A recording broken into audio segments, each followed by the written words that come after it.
सत्य समाचार, तटस्थ समाचार, समाज बदल्ने हाम्रो अभियान। नमस्कार, यो हो टाइम समाचार। म वीरेन्द्र मन सुरु गरौं अक्षय नवमी मनाइएको सम्बन्धी प्रसंगबाट।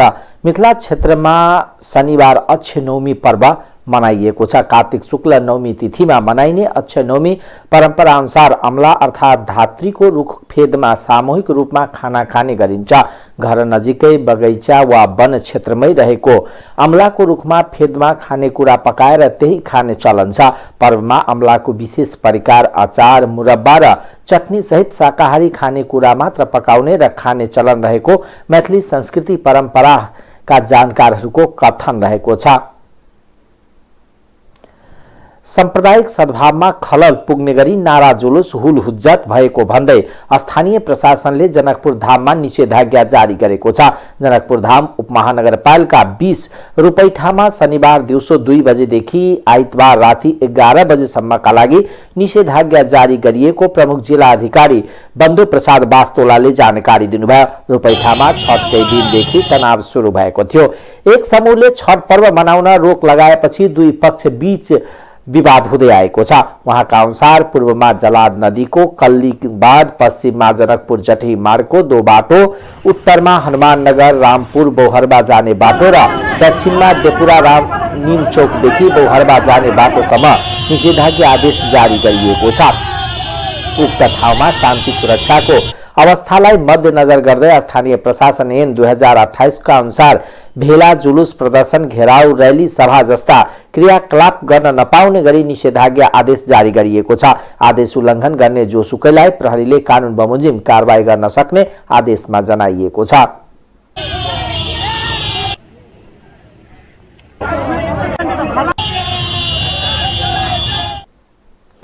शनिबार पछिल्लो 24 घण्टामा 295 जनामा कोरोना भाइरस संक्रमणको पुष्टि भएको छ।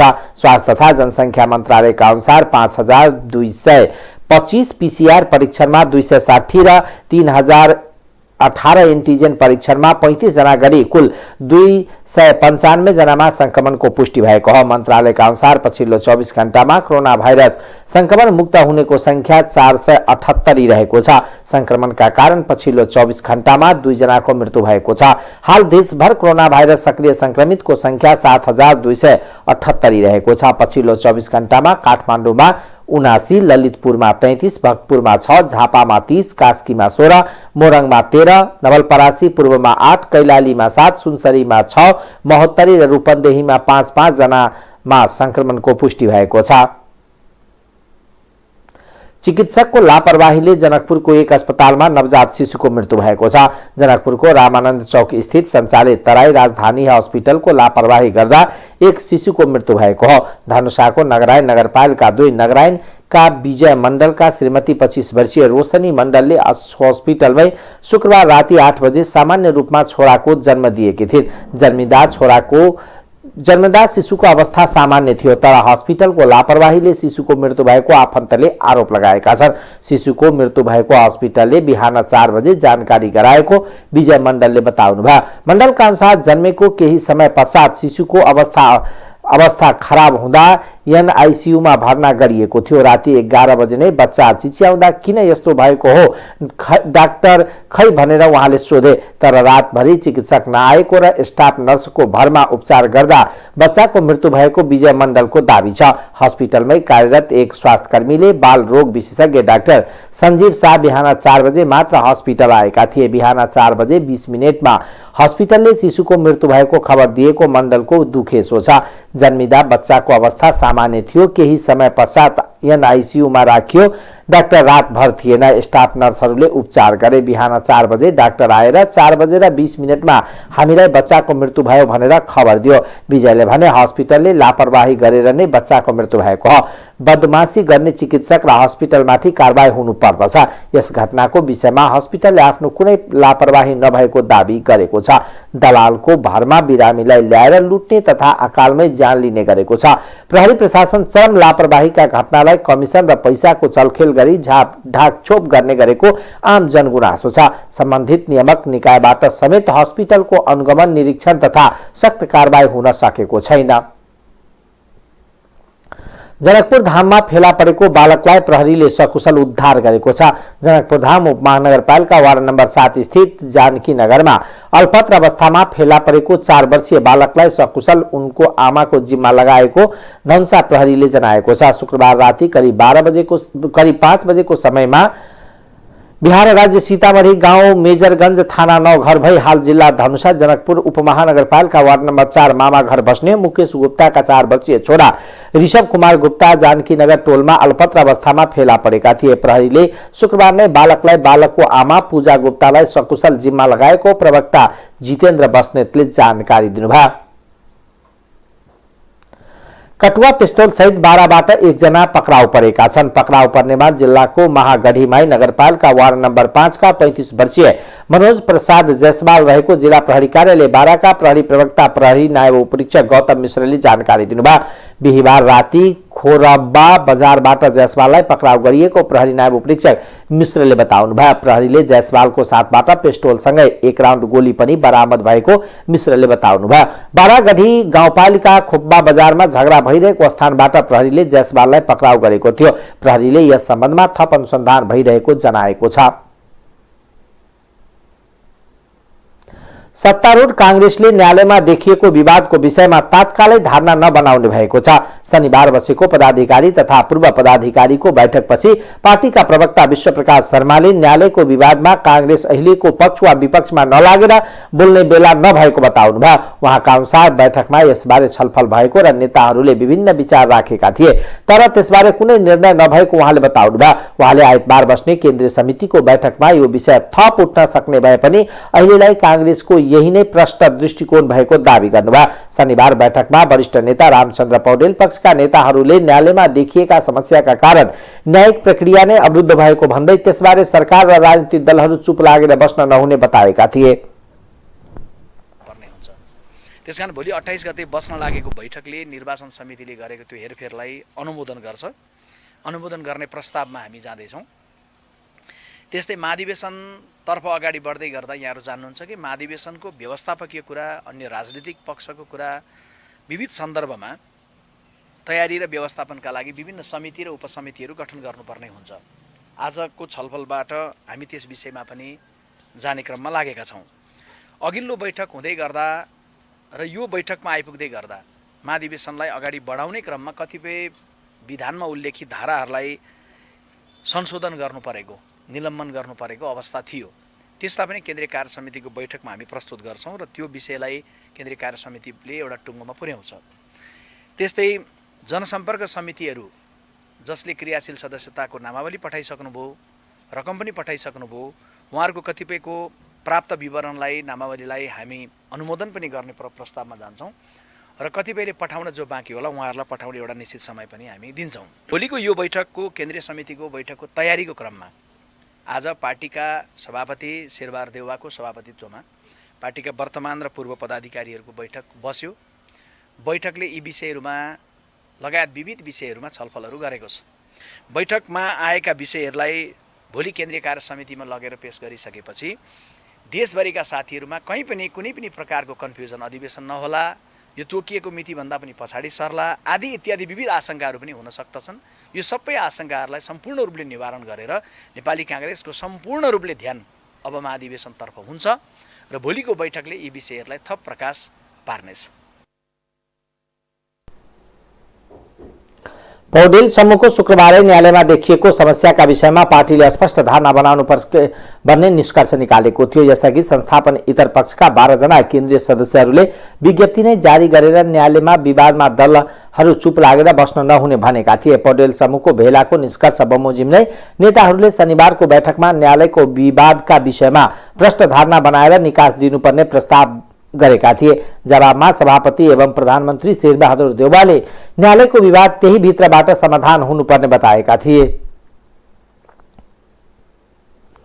अर्थमन्त्री जनार्दन शर्माले लोकतन्त्र र जनचाहना विपरीत हुने कार्यलाई प्रेसले खबरदारी गर्नुपर्ने बताउनु भएको छ। प्रेस सेन्टर नेपाल गण्डकी प्रदेश समितिको दोस्रो अधिवेशनको शनिबार पोखरामा उद्घाटन गर्दै उहाँले जनअधिकार कुण्ठित गर्ने र संविधान च्यात्ने निरङ्कुश प्रवृत्तिका विरुद्ध प्रेस जगतलाई आन्दोलनमा उत्रिन समेत आह्वान गर्नुभयो। मन्त्री शर्माले भ्रष्टाचार र अनियमितताका विरुद्ध सशक्त ढंगले कलम चलाउन पत्रकारलाई आग्रह गर्दै अनियमितताको विषयमा कुनै पार्टी वा नेताको मुख नहेरी सशक्त भण्डाफोर गर्न समेत अपील गर्नुभयो। समाजवादतिर अघि बढ्न संवैधानिक अधिकार रहेको चर्चा गर्दै उहाँले राष्ट्रिय आत्मनिर्भरता, स्वाधीनता सहितको समाजवादका लागि आवश्यक विचार, संगठन, स्कुलिङ र संस्कार र व्यवहार हुनुपर्नेमा जोड दिनुभयो।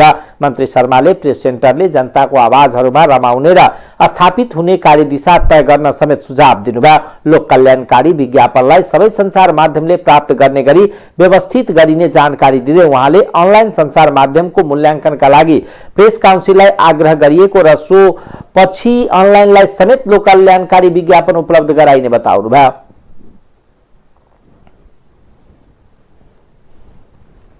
मैले अपेक्षा गरेको छु। प्राप्त भएको उपलब्धि समाजवादतिर अगाडि बढ्ने संवैधानिक अधिकार जो छ त्यो संवैधानिक अधिकार राष्ट्रिय आत्मनिर्भरता, स्वाधीनताको रक्षा गर्दै हामी समाजवादतिर अगाडि बढ्ने मान्यतालाई स्थापित गर्ने कुरा नै आज प्रेस संगठन र समस्त पत्रकार साथीहरूको दायित्व हो भन्ने कुरा म राख्न चाहन्छु।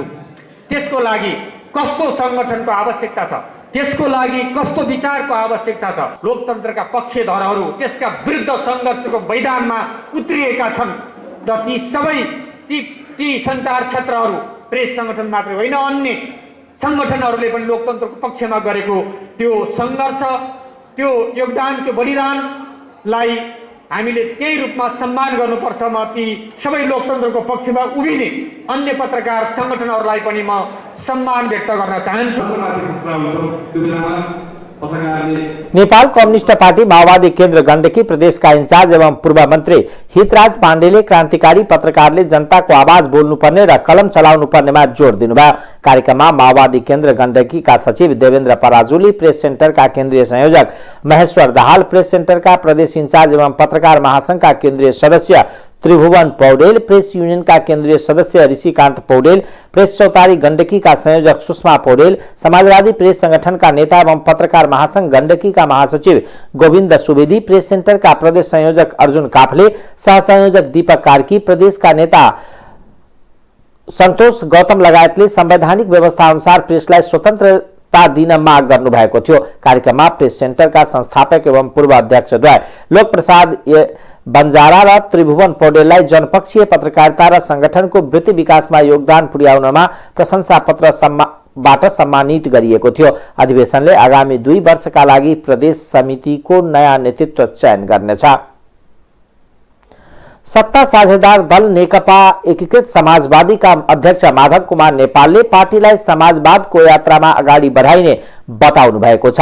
नेकपा यस निकट प्रेस संगठनको राजधानीमा आयोजित प्रथम राष्ट्रिय भेलामा अध्यक्ष नेपालले सामाजिक न्याय र समानता र समृद्धिको यात्रामा पार्टीलाई अगाडि बढाउनु पर्ने बताउनु भएको हो। देशको वर्तमान राजनीतिक परिस्थितिबारे विश्लेषण गर्नुहुँदै उहाँले अहिलेको सन्दर्भमा दक्षिणपन्थी, प्रतिक्रियावादी तथा एक दलीय निरङ्कुश प्रवृत्ति विरुद्धको लडाईँमा रहेको बताउनुभयो। यसका साथै देशभक्ति, सामूहिकता, लोकतन्त्र, मूल्य र मान्यता एवं अग्रगमनको बाटोमा आफूहरू रहेको उहाँले प्रश्न पार्नुभयो। भ्रष्टाचार, अनियमितता, शोषण र सबै खाले विभेद विरुद्ध लड्दै नेपाली विशेषताको समाजवादमा पार्टीलाई अगाडि बढाइने उहाँको धारणा छ।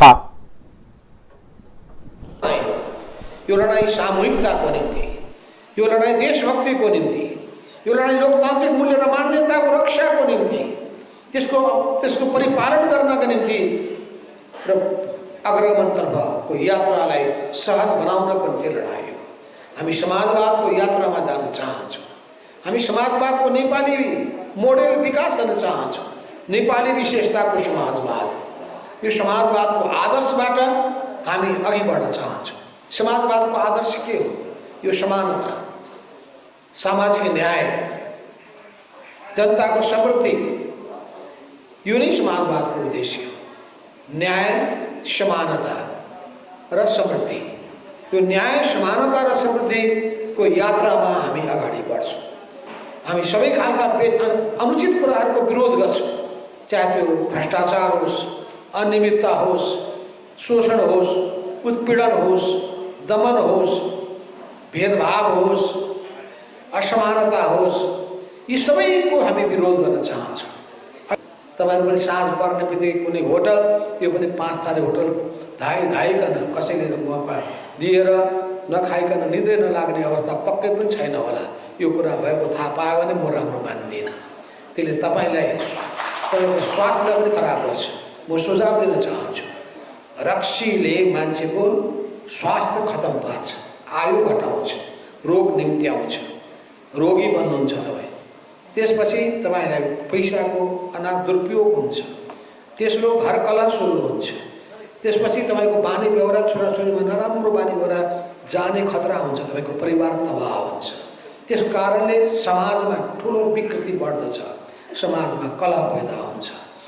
यी सबै ठाउँमा जहाँ हेऱ्यो, रौतहटमा 15,000 को शुभकामना आदान प्रदान कार्यक्रममा सहभागिता थियो, सर्लाही जिल्लामा पनि 10,000 को सहभागिता थियो, अनि त्यसै गरी मोरङ जिल्लामा पनि 1,000 आउँछन् कि भनेको 7,000 मान्छेको कार्यकर्ताहरूको उपस्थिति भएको थियो। अर्थात् सोचेको भन्दा सबै ठाउँमा उपस्थिति विशाल भइरहेको छ, आकर्षण बढिरहेको छ, प्रवेश बढिरहेको छ। अरू पार्टी छोडेर हाम्रो पार्टीमा सामेल भइरहेका छन्, अरू पार्टी त्यागेर एकीकृत समाजवादीमा आइरहेका छन्। पार्टी एकताको सिलसिला पनि चलिरहेको छ। यसलगायत आम सञ्चार माध्यमले नै जनतालाई सुसूचित बनाउने हुँदा सत्य तथ्यमा आधारित सूचना तथा समाचारहरू सम्प्रेषण गर्नुपर्ने सुझाव पनि उहाँले राख्नुभयो। यससँगै पत्रकारहरूको यस क्षेत्रको विसङ्गतिमा सुधार ल्याउँदै क्षमता वृद्धि गर्नुपर्नेमा उहाँको जोड थियो। नेकपा एकीकृत समाजवादीका अध्यक्ष माधव कुमार नेपालले एमालेमा रहेका केही नेताको बिजोग भएको तर्क गर्नुभएको छ। समाजवादी काभ्रे काठमाडौँ सम्पर्क मञ्चले शनिबार काठमाडौँमा गरेको कार्यक्रममा अध्यक्ष नेपालले एमाले अध्यक्ष केपी ओली सुध्रिन्छ कि भनेर एमालेमा बसेका नेताहरूको बिजोग भएको तर्क गर्नुभयो। उहाँले अहिले पनि एमाले भित्र ओलीले गुट नै चलाइरहेको धारणा पनि राख्नुभयो। नेपालले केही नेताहरू समाजवादीमा फर्किन क्रम सुरु भइसकेको दावी गर्नुभयो। पुराना पार्टीसँगै विद्रोह गरेर बनेका पार्टीमा जनलहर र उत्साह देखिएको उहाँले बताउनुभयो। उहाँले आउने राष्ट्रिय सभा निर्वाचनमा मिलेर जाने सहमति गठबन्धन बीच भएको भन्दै अबको निर्वाचनमा एमालेको पत्ता साफ हुने उल्लेख गर्नुभयो।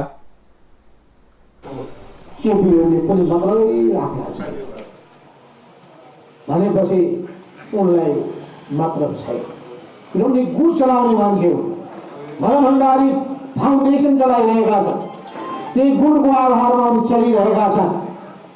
त्यस अर्थमा जब पार्टी दक्षिणपन्थी दिशामा जान्छ र बाटो समाज छ, महन्त ठाकुर सेनाको एकतालाई महत्त्व दिन्छ, राजप्रपासिताको एकता, राजावादीसँगको एकतालाई महत्त्व दिन्छ। अनि क्रान्तिकारी पार्टीहरू, क्रान्तिकारी नेताहरू, चाहे वामपन्थीहरू किन नहोस्, कम्युनिस्ट पार्टी किन नहोस्, चाहिन्छ भने त्यो अन्य र असत्यका विरुद्धमा आवाज बुलन्द गरिन्छ, विद्रोह गरिन्छ। तर अहिले हामी देखिरहेका छौँ हाम्रो पार्टी यो पुरानो पार्टीसँग विद्रोह गरेर देशैभरिको सङ्गठनको सञ्जाल विस्तार गरिरहेको छ। कुनै बाँकी होलन जिल्ला कमिटीमा जम्मै सिङ्गै जिल्ला कमिटी एमाले छोडेर हाम्रो पार्टीमा प्रवेश।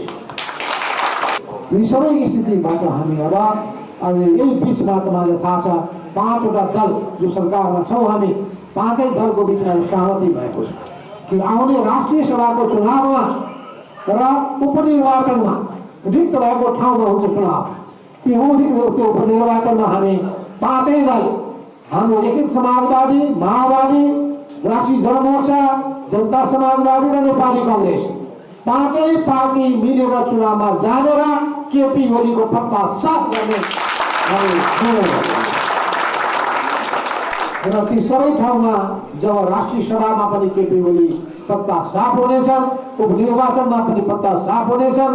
किन तपाईँलाई थाहा छ, योभन्दा पहिले हामीले त्यसको अभ्यास गरिसकेका छौँ। यही बागमती प्रदेशमा त्यतिकै रामबहादुर थापा बादललाई केपी ओली उम्मेदवार बनाएका थिए। त्यो उम्मेदवारलाई पराजित गरेर डाक्टर खिमलाल देवकोटालाई, हाम्रै उम्मेदवारलाई कलम चिन्ह लिएर स्वतन्त्र उम्मेदवारको रूपमा बिताउने काम गरेका थिए। अबको निर्वाचनमा कलम चिन्हका साथ जनतामाझ जाने र जनताले विश्वास गर्ने उहाँको भनाइ छ। कार्यक्रममा विभिन्न दलबाट आएका व्यक्तिहरूलाई अध्यक्ष नेपालले समाजवादीमा प्रवेश गराएका थिए।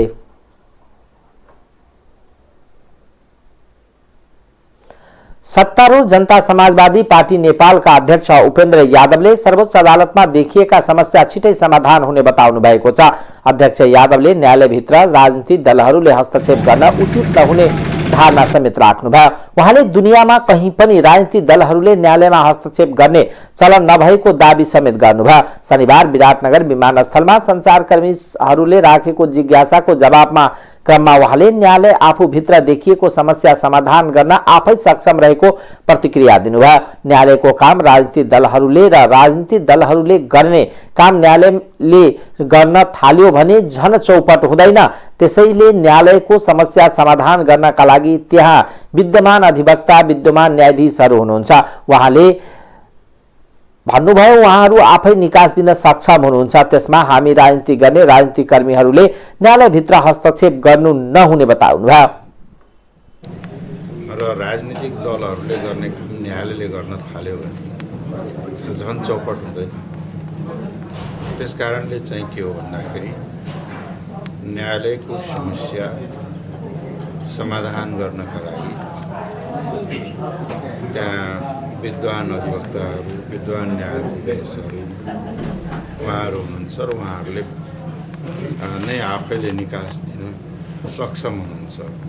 त्यसमा हामी राजनीति गर्ने राजनीतिक कर्मीहरूले न्यायपालिकाभित्रको हस्तक्षेप गर्नु हुँदैन। त्यस कारणले त्यो आफ्नो दायराभित्र ल्याएर समस्यालाई हल गर्नुपर्छ। होइन त्यहाँ समस्या छ त्यसको निरूपण चाँडै नै हुन्छ र त्यसलाई राजनीतिक रूपले हस्तक्षेप गरेर नेताहरूले अदालतलाई चाहिँ गर्नु उचित हुँदैन। कहीँ पनि दुनियाँमा यस्तो चलन छैन। अध्यक्ष यादवले संविधान संशोधन नगरेकै कारण अदालतमा यस्तो समस्या आएको दावी गर्दै त्यसलाई संशोधन नगरी अघि बढ्न नसकिने आराम राख्नुभयो। उहाँले सत्तारूढ दलहरू बीचको गठबन्धन आगामी निर्वाचनसम्म कामै रहने बताउनुभयो। सभामुख अग्नि प्रसाद सापकोटाले राष्ट्रिय आवश्यकतालाई परिपूर्ति हुने गरी जनगणनाको कामलाई सफलतापूर्वक सम्पन्न गराउन आग्रह गर्नुभएको छ। सभामुख सापकोटाले जनगणना मुलुकको सुशासन समृद्धि र विकास निर्माणका लागि धेरै महत्त्वपूर्ण विषय भएको उल्लेख गर्दै त्यसलाई राष्ट्रिय आवश्यकता परिपूर्ति हुने गरी सफलतापूर्वक सम्पन्न गराउन सबैले आफ्नो ठाउँबाट संकल्प गर्नुपर्ने आवश्यकता समेत उल्ल्याउनुभयो। शनिबार केन्द्रीय तथ्याङ्क विभागका पदाधिकारीसँग आफ्नो र परिवारका विवरण संकलन गराउँदै उहाँले सोही तथ्याङ्क संकलनका लागि उच्च सतर्कताका साथ काम गर्न पनि सबै गणकहरूलाई अनुरोध गर्नुभयो। सभामुख सापकोटाले जनगणनाको कामलाई सफल बनाउन आफूले आफ्नो ठाउँबाट आवश्यक सहयोग गर्ने प्रतिबद्धता समेत व्यक्त गर्नुभयो। का बारेमा अथवा तथ्याङ्कको महत्त्वको बारेमा यसको अनिवार्यता यसको अपरिहार्यताको बारेमा वास्तवमा यो बुझाउने ठुलो एउटा ऐतिहासिक अवसर पनि हो। डेटाको महत्त्व यति धेरै छ कि त्यसको महत्त्व हामीले यो सङ्कलन गर्ने क्रममा बुझाउन सक्यौँ भने ठुलो चाहिँ उपलब्धि हुन्छ। डेटा हर क्षेत्रमा अहिले यतिसम्म कि अब यो राम्रो डेटा भयो भने हाम्रा जलवायु परिवर्तनका असर प्रभावहरूलाई पनि न्यूनीकरण गर्न सकिन्छ। त्यसकारण यो डेटाको महत्त्व यति छ कि अब त्यो हामीले व्याख्या जति गरे पनि कम हुन्छ। अब यो महत्त्वपूर्ण काममा तपाईँहरूले अब जो तयारी गर्नुभयो तयारीका साथ अहिले सुरु भइरहेको छ मूलभूत रूपमा आधारभूत रूपमा ठिकै ढङ्गले यो तयारी भइरहेको छ भन्ने मलाई लागेको छ। सबै किनभने यो अवसर त गएपछि त गयो गर्न म तयार छु। म महासचिव लगायतका सचिवालयमा के निर्देशन दिन आवश्यक छ भने तपाईँहरूले कति पनि अप्ठ्यारो नमानिकन मलाई चाहिँ भन्नुभयो हुन्छ। किनभने यो ठुलो कुरो हो हाम्रो राष्ट्रका लागि। मैले भनिहालेँ यो कुनै यो हाम्रो नेपाल राष्ट्रमा यति जनसङ्ख्या छ भनेर निकाल्ने कुरा मात्रै होइन। मैले अघि नै भने यो सुशासनका लागि समृद्धिका लागि विकास निर्माणका लागि हरेक कुराहरूका लागि चाहिँ धेरै महत्त्वपूर्ण छ। त्यसकारण हामी सबैले सङ्कल्प गरौँ यो सुरु भएको गणनालाई चाहिँ सफलतापूर्वक र हाम्रो राष्ट्रको आवश्यकता परिपूर्ति गर्ने गरी यसलाई सफल पार्नका लागि लागौँ। राष्ट्रपति विद्यादेवी भण्डारीले गत कार्तिक 25 गतेदेखि सुरु गर्नुभएको राष्ट्रिय जनगणना 2078 मङ्सिर 9 गते सम्पन्न हुनेछ। मेरो गणना मेरो सहभागिता भन्ने मूल नाराका साथ सुरु भएको जनगणनाका लागि देशभर 40,000 गणक र 8,500 सुपरिवेक्षक परिचालन गरिएको छ। नेकपा एमाले शनिबार देशभरबाट झण्डै 2000 महाधिवेशन प्रतिनिधि छानेको छ। नगर वडा र गाउँ अधिवेशन सम्पन्न गरेको एमाले महाधिवेशन प्रतिनिधि चयनमा जुटेको हो। एमाले यसअघि नै महाधिवेशनमा प्रतिनिधिको संख्या 1979 राख्ने निर्णय गरेको थियो। एक निर्वाचन क्षेत्रबाट पार्टीका 1002 सदस्य बराबर 3 जना प्रतिनिधि छनौट गर्ने व्यवस्था गरिएको छ, जसमा 1 जनामा महिला अनिवार्य गरिएको छ। 1200 भन्दा बढी सदस्य भएको निर्वाचन क्षेत्रमा थप प्रतिनिधि छनौट गर्ने व्यवस्था छ। यस अनुसार 800 जना बराबर 1 जना महाधिवेशन प्रतिनिधि छनौट गरिने भएको छ। प्रदेश र त्यस सरहका कमिटीबाट 2 महिला सहित 5 जना प्रतिनिधि चयन हुनेछन्। कतिपय जिल्लामा सहमतिका आधारमा प्रतिनिधि चयन भइसकेका छन्। एमाले अध्यक्ष केपी शर्मा ओलीले उच्च समझदारीका साथ प्रतिनिधि चयन गर्न आग्रह गर्नुभएको छ। आउँदो मङ्सिर 10, 11 र 12 गते चितवनमा 10औं राष्ट्रिय महाधिवेशन हुँदैछ। अधिवेशनले 15 जना पदाधिकारी सहित 225 सदस्यीय केन्द्रीय कमिटीको चयन गर्नेछ, जसले आउँदो 5 वर्ष एमालेको नेतृत्व गर्नेछ। प्रमुख प्रतिपक्षी दल नेकपा एमालेका थाई कमिटी सदस्य तथा पूर्व उप प्रधानमन्त्री टोपबहादुर रायमाझीले प्रधान न्यायाधीश चोलेन्द्र शमशेर जबरालाई महाभियोग लगाउने पक्षमा नभएको प्रश्न पार्नु भएको छ। शनिबार रिपोर्टर्स क्लब नेपालले आयोजना गरेको साक्षात्कारमा बोल्दै उहाँले प्रधान न्यायाधीश जबराको मात्र राजीनामा मागेर समस्याको समाधान नहुने पनि जिकिर गर्नुभयो। रायमाझीले एमसीसीमा भएको गलत प्रावधान हटाएर मात्र सदनबाट पारित गराउनु पर्ने आह्वान सुनाउनुभयो। जनता समाजवादी पार्टीका नेता तथा प्रदेश नम्बर 2 का सांसद मनिष सुमनले अहिले अदालतभित्र भइरहेको विवादको विषयमा आफ्नो पार्टीले नजिकबाट नियालिरहेको भए पनि यसबारे कुनै धारणा नबनाएको प्रश्न पार्नुभयो। उहाँले प्रधान न्यायाधीश विरुद्ध महाभियोग पारित गर्न 2/3 चाहिने पनि उल्लेख गर्नुभयो।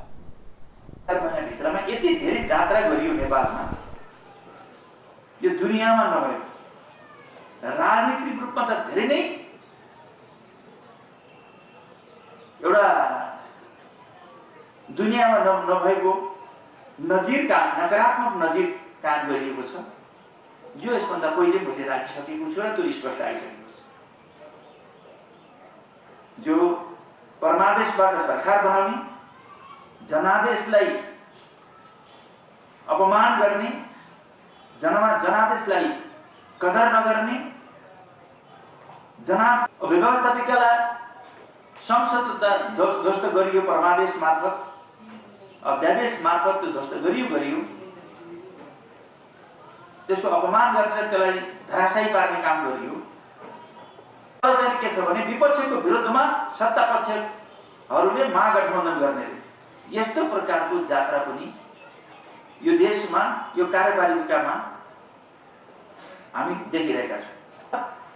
यो भन्दा चाहिँ बढी विचित्र या विडम्बना के मान्न सकिन्छ? अदालतप्रति कसैको अनास्था होला भन्नै सकिन्न।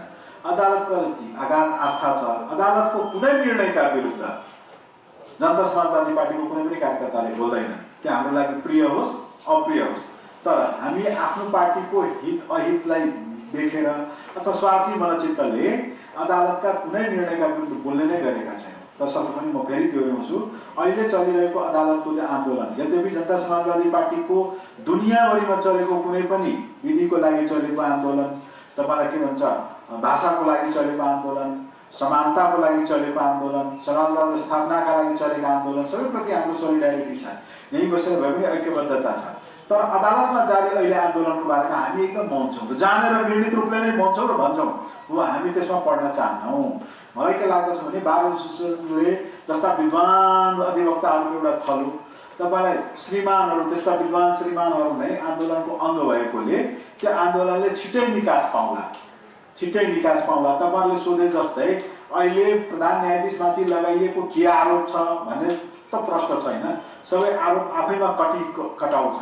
तसर्थ फलानु नै आरोप हो भन्ने पनि तपाईँलाई ठाउँमा हिँड्न सकेको अवस्थामा त्यो एउटा गुप्त आन्दोलन जस्तै देखिरहेका छौँ हामीले। खै त्यो आन्दोलनको विरुद्ध पनि केही बोल्नु छैन। त्यो आन्दोलन कति हाम्रो ऐक्यबद्धता या समर्थन गरेर भौतिक रूपले हामी उभिनेवाला पनि छैनौँ र प्रधान न्यायाधीशमाथि महाभियोग लगाउनलाई पनि कमसेकम तपाईँलाई साधारण बहुमत महाभियोग प्रस्ताव दर्ता गर्न चाहिन्छ। पारित हुन त 2/3 नै चाहिन्छ। त्यति ल्याकर त्यति सङ्ख्याबल भएको पार्टी पनि जनता समाजवादी पार्टी होइन। हामी गठबन्धनमा आबद्ध छौँ। भोलि हाम्रो गठबन्धनले 5 दलीय गठबन्धनले नै केही निर्णय गर्यो भने अदालतको बारेमा त्यतिखेर हामी सोचौँला। तर अहिले जनता समाजवादी पार्टी यो आन्दोलनसँग आफूलाई छुट्याएर आफूलाई अलग्गै राख्छ। उहाँले अदालत भित्रको विवादको विषयमा भोलि गठबन्धनले केही निर्णय गर्यो भने सुचौला, तर यो आन्दोलनसँग हाम्रो पार्टीले अलग्गै राखेको बताउनुभयो। सुमनले न्यायालयमा भ्रष्टाचार छ भनेर आफूहरू तथ्य नभेटिकन नबोल्ने पनि प्रश्न पार्नुभयो। उहाँले हामी हचुवाको भरमा नबोल्ने समेत बताउनुभयो।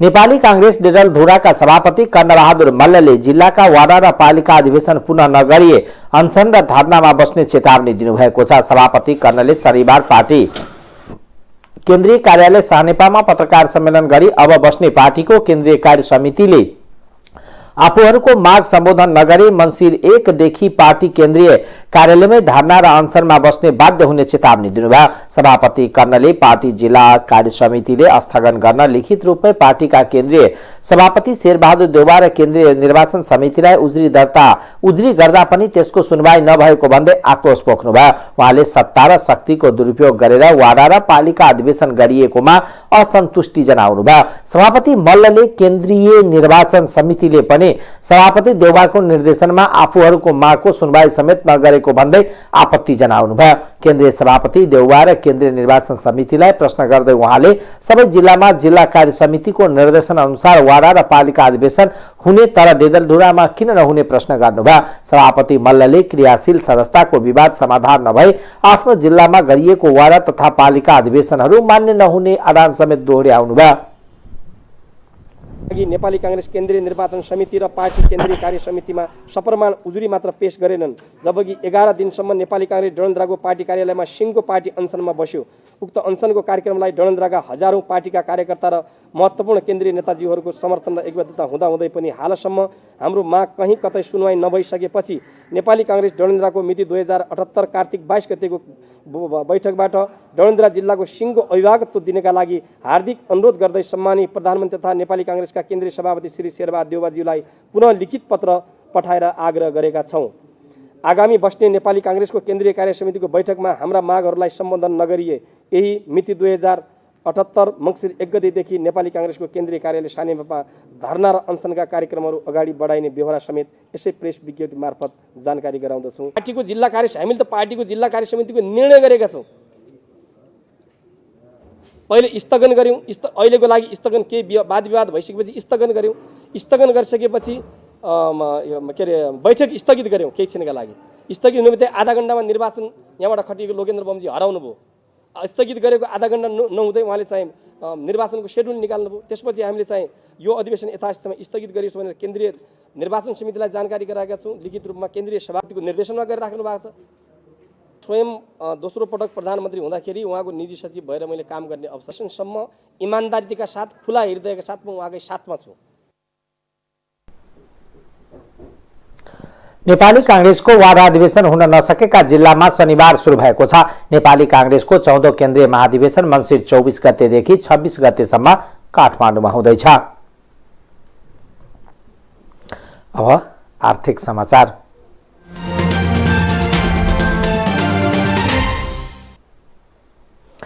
नेपाल विद्युत प्राधिकरणका कार्यकारी निर्देशक कुलमान घिसिङले नेपालमा इन्धनको मूल्य बढेको सन्दर्भमा देशमा विद्युतीय सवारी साधनको प्रयोग गर्न सुझाव दिनुभएको छ। बुटवल स्थित क्षेत्रीय विद्युत प्राधिकरणको कार्यालय पुगेका घिसिङले पत्रकारसँग कुरा गर्दै प्राधिकरणले देशैभरि 50 भन्दा बढी विद्युत चार्जिङ स्टेशन निर्माण गर्न लागेको जानकारी दिनुभयो। घिसिङले निजी कम्पनीहरूले समेत चार्जिङ स्टेशन खोल्न चाहेमा प्राधिकरणले सहजै अनुमति दिन समेत उद्घोष गर्नुभयो। त्यस्तै घिसिङले देशभरि उद्योगहरूलाई चाहिने जति विद्युत आपूर्ति गर्न प्राधिकरण सक्षम रहेको समेत बताउनुभयो। घिसिङले औद्योगिक करिडोरहरूलाई चाहिने विद्युत हामीले उपलब्ध गराउने समेत बताउनुभयो। सब स्टेशन निर्माण र ट्रान्समिसन लाइनहरूको विस्तार भइरहेको र भारतलाई समेत उपलब्ध विद्युत बेचिरहेको घिसिङको भनाइ थियो। त्यहाँबाट करिब 90 मेगावाटको पावर पनि सप्लाई गर्न सक्छौँ र हामीले यहाँदेखि सम्पतिया इन्डियाको सम्पतियासम्म उत्तर प्रदेशलाई जोड्ने लाइन पनि बनाउँदैछौँ। त्यो क्षेत्रमा कोही इन्डस्ट्री आउँछ भने इन्डस्ट्रीलाई हामी 132मै सप्लाई दिन सक्छौँ। अब इन्डस्ट्रीहरूलाई कुनै पनि क्षेत्रमा हामी यो क्षेत्रमा इन्डस्ट्री राख्दैछौँ भन्यो भने सप्लाई हामी त्यसरी म्यानेज 132 अथवा 33 केबीमा पनि हामी म्यानेज गरेर हामीले प्लानिङ गरेका छौँ र ठुल्ठुला चाहिँ ट्रान्समिसन लाइनहरू र सबस्टेसनहरू थप पनि प्रस्ताव गरेर अगाडि बढाइरहेका छौँ। अहिले बन्दै गरेको सबस्टेसनहरू जस्तो मोतीपुर सबस्टेसन, मोतीपुरबाट पनि त्यो क्षेत्रको इन्डस्ट्री, त्यो क्षेत्रको सप्लाईमा रिलायबल सप्लाई दिन हामी लागिरहेका छौँ र अहिले न्यू बोटोल सबस्टेसन भनेको यो 220 केबीको र त्यहाँ 400 केबीको सबस्टेसन पनि बन्दैछ। त्यो सबस्टेसन 220 को अहिले सम्पन्न भएको छ र त्यो चाहिँ करिब कालीगण्डी करिडोर भनेर दाना कुस्मा बुटोलको ट्रान्समिसन लाइन सम्पन्न भइसकेपछि चाहिँ हाम्रो सप्लाईमा रिलायबिलिटी र जति चाहिने सप्लाई हामी दिन सक्छौँ। अहिले जेनरेसन चाहिँ पूर्वतिर, मध्यतिर र अहिले लोड चाहिँ यहाँतिर अलिक बढी देखिन्छ। लोड आएको अवस्था चाहिँ यो भैरव क्षेत्र, नवलपरासी क्षेत्रमा चाहिँ धेरै इन्डस्ट्रीहरूको माग छ। अब हामीले यो क्षेत्र मात्रै होइन, नेपालगञ्ज, पूर्वमा हाम्रो विराटनगर, वीरगञ्ज सबै क्षेत्रमा इन्डस्ट्रियल करिडोरहरूमा ट्रान्समिसन लाइन लाने, सबस्टेसन लाइन लाने र चाहे जति विद्युत चाहिँ दिने गरेर हामीले लोडहरू स्वीकृत गरेका छौँ। देशभर घिसिङले विद्युतलाई सकेसम्म नेपालमै आपूर्ति गर्न र बाँकी रहेका मात्र भारतलाई बेच्ने बताउनुभयो। उहाँले उद्योगीहरूलाई परेको ट्रङ्क लाइनको विषयमा पनि प्राधिकरणले समाधान गर्नेतर्फ छलफल केन्द्रित गरेको बताउनुभयो। खाद्य व्यवस्था तथा व्यापार कम्पनीले सुपथ मूल्य का पसल आउँदो माघीसम्म सञ्चालन गर्ने भएको छ।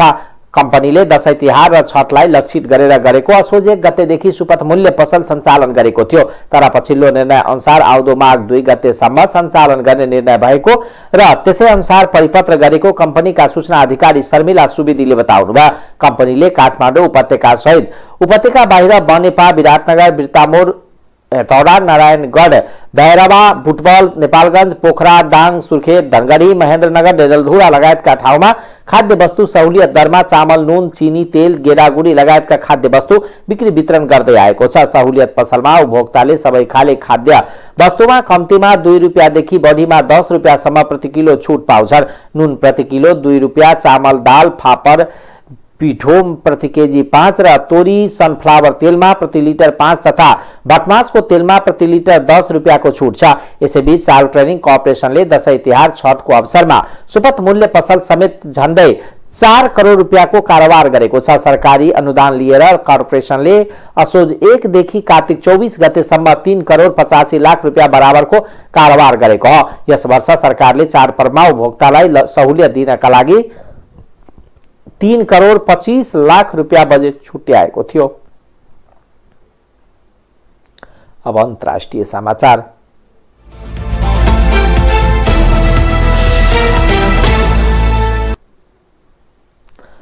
स्कटल्यान्डको ग्लास्गोमा चलिरहेको जलवायु परिवर्तन सम्बन्धी संयुक्त राष्ट्रसङ्घीय सम्मेलन COP 26 लम्बिएको छ।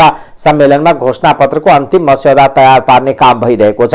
मस्यौदा तयार पार्न भइरहेको वार्ता र छलफलका कारण सम्मेलन लम्बिएको बीबीसीले जनाएको छ। यसअघि तय भएको मिति अनुसार नोभेम्बर 12 मा सम्मेलन सक्नुपर्ने थियो। गएको कार्तिक 14 गते अर्थात् अक्टोबर 31 तारिखमा सम्मेलन उद्घाटन भएको थियो।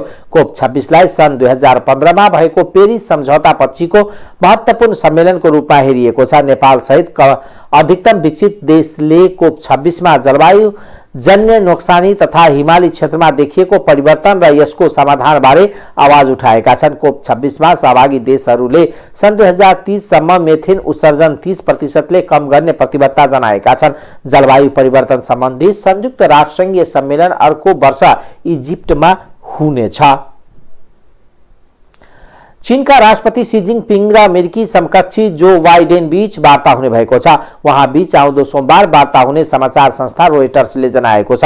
व्हाइट हाउसले एक विज्ञप्ति निकालेर राष्ट्रपति बाइडेन र चीनिया समकक्षी सी बीच भर्चुअल वार्ता हुन लागेको पुष्टि गरेको छ। छलफलमा दुवै शीर्ष नेताले आपसी समस्या समाधान र एक अर्काको चासोका विषयमा कुराकानी गर्ने तय भएको छ। पछिल्लो समय चीन र अमेरिका बीच व्यापार, आणविक ऊर्जा लगायतको विषयमा विवाद बढेको छ। हङकङ र ताइवान मामलामा अमेरिकाले चासो देखाएपछि दुवै देशबीच विवाद बढेको हो। तर स्कटल्यान्डको ग्लास्गोमा चलिरहेको सम्मेलन कोप 26 मा कार्बन डाइअक्साइड उत्सर्जन गर्ने विश्व दुई ठूला देश चीन र अमेरिकाले जलवायु परिवर्तनसँगै जुझ्ने प्रतिबद्धता जनाएसँगै हुन लागेको यो वार्तालाई महत्त्वका साथ हेरिएको छ। चीनिया विदेश मन्त्रालयका प्रवक्ता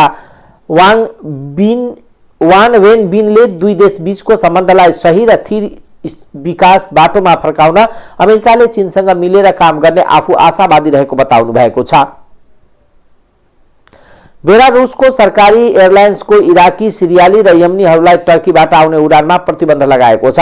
अंगाराको अनुरोधमा बेलारुसले प्रतिबन्ध लगाएको हो। बेलारुसको पश्चिमी सीमामा पोल्यान्डतर्फ धेरैजसो इराक, सिरिया र यमनबाट आएको हजारौं अप्रवासी युरोपेली संघ ईयूको क्षेत्रभित्र प्रवेश गर्ने आशा बसिरहेका छन्। बेलारुसमा फँसेका प्रवासीबारे विश्व स्वास्थ्य संगठनले चासो व्यक्त गरेको छ। चिसो मौसममा उनीहरूको स्वास्थ्य अवस्था लिएर विश्व स्वास्थ्य संगठनले अप्रवासीको अधिकारको रक्षा गर्न आग्रह गरेको छ। उनीहरूमध्ये धेरैलाई स्वास्थ्य सहायता चाहिएको संगठनका युरोपका निर्देशक हान्स क्लेगुले बताउनुभयो। टाइम्स समाचार अहिलेको लागि यति नै। हेर्दै गर्नुहोला टाइम्स टेलिभिजन। नमस्कार।